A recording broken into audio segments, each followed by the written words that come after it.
గురుస్వామి గారు అయ్యప్పకు కంఠంలో మణి ఉంటుంది కదా, మణికంఠ అంటారు కదా, ఎందుకు ఆయనకి ఆ మణి ఉంది, ఆ మణికంఠాన్ని ఎందుకు పిలుస్తారు అని అంటే, మోహినికిను శివుడికిను పుట్టిన తర్వాత ఆ మోహిని అవతారంలో ఉన్నటువంటి మహావిష్ణువు తన మెడ మీద ఉన్నటువంటి మణిహారాన్ని ఆ చంటివాడికి వేసేస్తారు. వెంటనే స్వామివారికి మణిహారం ఒక స్టాండర్డ్ ఆభరణంగా ఉంటుంది.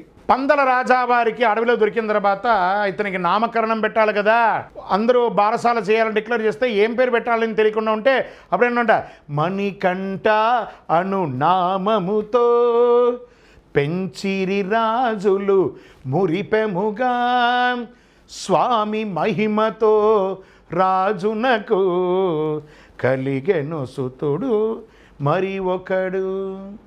అలా స్వామివారికి మణిహారంగా పెట్టాడు. మణికంఠుడు అంటే చిన్న బాలుడు, మణి కంఠాన్ని కంఠంలో ధరించిన వాడు మణికంఠుడు కాబట్టి మణికంఠ అని పేరు వచ్చింది. శరణమయ్యప్ప.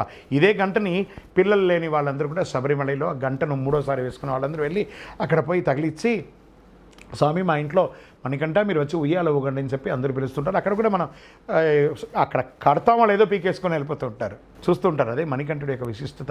ఎంతమంది ఇళ్లలో సంతానం లేని వాళ్ళు ఆ మణికంఠుడిని ప్రార్థన చేస్తే సంతానం అయ్యింది. అద్భుతంగా ఉన్నారు. శరణమయ్యప్ప. అండ్ గురుగారు దీక్ష తీసుకున్న వాళ్ళు కార్యార్థి అయి వేరే గ్రామాలకి వెళ్ళవచ్చా? ఒకవేళ అక్కడ రాత్రి నిద్ర చేయాల్సి వస్తే పరిస్థితి ఏంటి? ఇక్కడ పూజ భంగం అవుతుంది కదా, ఏం చేద్దామనంటే వెళ్ళవచ్చండి. మీ వృత్తిపరంగా మీరు ప్రయాణం చేస్తున్నారు కాబట్టి తప్పులేదు. నామస్మరణ చేసుకొని స్నానం చేసి మీ మాలలో ఉన్నటువంటి మాలకు పూజ చేయండి. మీ యొక్క పీఠంలో ఎవరో ఒకరు పూజ చేస్తారు కాబట్టి జాగ్రత్త. ఆహార నియమాలంతా కూడా పక్కనే కదా అయ్యప్ప స్వామి దేవాలయంలో ఉంటుంది కాబట్టి అక్కడ స్వీకరించండి. మళ్ళీ యాజ్ డీస్ మరుసటి రోజు మీ నిత్య పూజలు, దానివల్ల మీ యొక్క నిత్య పూజ ఏం భంగం కాదు. అందుకని దొరికింది కదా, గురుగారు చెప్పారు కదా అని చెప్పి రోజు బయట బలాదులు తిరగకండి. శరణమయ్యప్ప. గురుగారు నేను పూజ చేస్తూ నేను బయట ఊళ్ళకి వెళ్ళినప్పుడు ఏ రకంగా పూజ చేసుకోవచ్చు? 108 శరణఘోష చెప్పుకోండి, అయ్యప్ప స్వామి అష్టోత్తరం చెప్పుకోండి, నమస్కార శ్లోకం చెప్పుకోండి. ఈరోజు అన్ని మాధ్యమాలు ఉన్నాయి కదా, మీ నోటికి రాలేదా? యాప్లో డౌన్లోడ్ చేసుకోండి, గూగుల్లో చూడండి, చూసి చదవండి, చెప్పండి. కానీ చెప్పండి, చదువు లేని వాళ్ళు ఎవరైనా ఉన్నారా? అందరికీ అన్నీ తెలుసు. చూసి చదవండి. చెప్పడం ఒక 15-20 నిమిషాలు మనం స్పేర్ చేయలేమా? దాన్ని వదిలేసి ఫేస్బుక్లోనూ వాట్సాప్లోనూ గంటలు గంటలు ఉంటాం కదా. ఈ 15 నిమిషాలు దైవనామస్మరణ చేయండి, కనెక్ట్ అవ్వండి. శరణమయ్యప్ప. ఇప్పుడు నేను ఉద్యోగ రీతిగా బయటకు ఉంటానండి. పొరపాటుగా నాకు బాత్రూమ్ లెట్రిన్ వెళ్ళాల్సి వచ్చింది, నేను వెంటనే స్నానం చేయాలని నేను ఆఫీస్లో ఉంటాను.